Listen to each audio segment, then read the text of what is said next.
इस दुनिया में एक ऐसी भी जगह है जहां आज तक जो भी गया है वो वापस नहीं लौटा। जी हां, आप सही समझे, मैं बात कर रहा हूं अटलांटिक ओशियन में मायामी आइलैंड, प्यूर्टो रिको और बरमुडा आइलैंड से घिरे एक ट्राइएंगल शेप एरिया की, जिसे पूरी दुनिया बरमुडा ट्राइएंगल नाम से जानती है। लेकिन इसकी वास्तविक सीमा कहां तक फैली है कोई नहीं जानता, और इसी कंफ्यूजन के चलते सैकड़ों जहाज और विमान हादसों का शिकार हो चुके हैं। 2019 के अंत तक यहाँ 2000 जहाज और 200 से ज्यादा एयरक्राफ्ट लापता हो चुके हैं, जिसमें से कुछ एक को छोड़ दे तो ना ही इनका मलबा मिला है और ना ही इनमें मौजूद इंसानों का अवशेष। आज के समय जब हम टेक्नोलॉजी में इतने एडवांस हो चुके हैं कि धरती पर बैठे बैठे लाखों प्रकाश वर्ष दूर किसी ग्रह की पूरी जानकारी हासिल कर सकते हैं, लेकिन इस छोटे से एरिया में लापता हुए किसी भी जहाज को नहीं तलाश पाए। और आज हम इसी क्षेत्र से जुड़ी एक रहस्यमयी यात्रा पर बात करने वाले हैं। यह बात 4 दिसंबर 1970 की है, जब पायलट ब्रूस गन्नन अपने पिता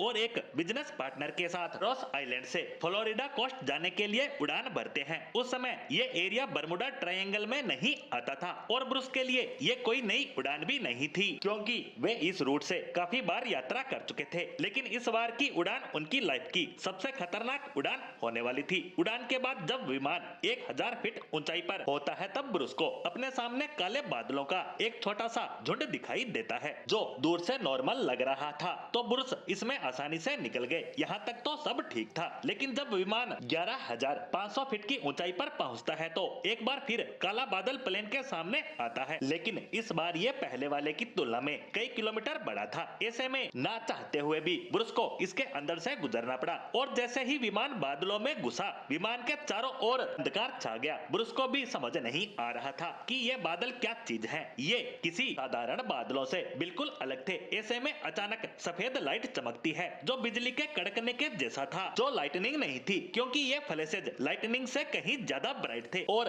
किसी जाल की तरह उसके प्लेन के चारों तरफ फैल चुके थे। और अगले 30 मिनट तक ब्रूस इन्हीं बादलों में उड़ान भरते रहे। इस दौरान उन्हें एहसास हुआ कि यह वह सेम बादल है जो उन्हें 1000 फीट की ऊंचाई पर मिला था, लेकिन इस बार यह किसी टनल की तरह सिलेंड्रिकल था, जिसके सेंटर में विमान उड़ रहा था और दूर दूर तक इससे बाहर निकलने का कोई रास्ता नजर नहीं आ रहा था। लेकिन तभी एक और रहस्यमयी घटना घटती है और ब्रूस को अचानक अपने सामने एक लाइट आती हुई दिखाई देती है, जो संभवतः इस रहस्यमयी टनल का एंड पॉइंट था। ऐसे में ब्रूस ने प्लेन को उस दिशा की ओर तेजी से आगे बढ़ा दिया। लेकिन जैसे ही ब्रूस उस अंतिम छोर के नजदीक पहुंचने लगे, तो उसने सिकुड़ना शुरू कर दिया और साथ ही उनके विमान के नेविगेशन सिस्टम में हलचल होने लगी और कंपास बार बार दिशा बदलने लगा और इलेक्ट्रॉनिक इंस्ट्रूमेंट अपने आप रिस्पॉन्ड करने लगे, जैसे प्लेन ब्रूस नहीं कोई और कंट्रोल करके उड़ा रहा हो। समय प्लेन पर ब्रूस का कोई कंट्रोल नहीं था, लेकिन तभी अचानक से एक झटके के साथ प्लेन उस क्लाउड से बाहर निकल आया। लेकिन उसके बाद उनके साथ वो हुआ जो इस धरती पर होना असंभव है, जिस पर बात करेंगे इस पोस्ट के दूसरे पार्ट में।